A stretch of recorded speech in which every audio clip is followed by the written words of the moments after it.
Tulad ng sabi ko sa'yo, Deng, babalikan ko kung ano man yung pinangako ko sa'yo. Bakan kami, susunog talaga kami. Yan naman yung kwan natin, sabi ko nga sa'yo. Yung mga kahoy na yan, iipunin namin lahat yung mga yan, yung mga kwan na yan. Gagapang naman yung mga yan.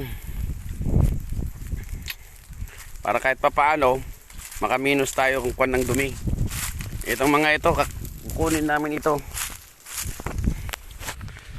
Nakaplano talaga yan, Deng. Hindi naman natin talaga pwedeng kuanin eh. Yan sa kabila, katatapos lang nila. Ito naman yung sa atin. Yun nga lang, nadamay tayo sa pagsusunog nila. Yan ang sasabi ko kapag kuan. Walang nakakakita. Yan. Nasamot ba din eh. Pero ngayon, sigurado to malilinis. Di ba?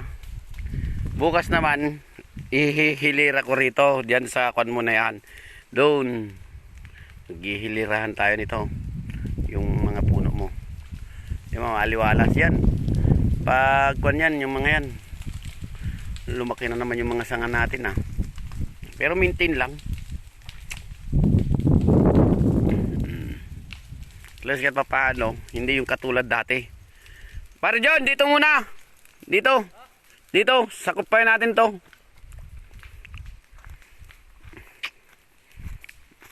Yan.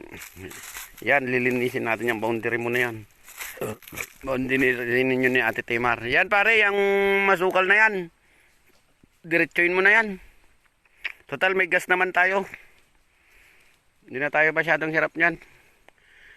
Maglalakad yan.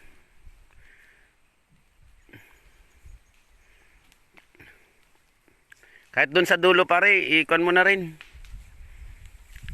Para mawala na yung malinis, tingnan. Saka na natin lalagyan ng kwan kapag maintain na silang kwan.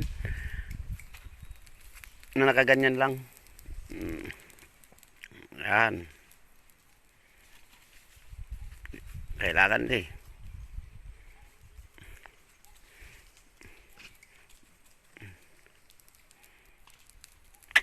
Sige Deng, mamaya ulit kung ano naman yung kwan. Di ba nakikita mo naman dyan, medyo masukal na naman sa taas. Mamaya yan, kwan na, malinis na yan. Kasi gagapang lahat yung mga yan. Yung sinusunog nila yan, gagapang yan. Sige, mamaya na lang ulit.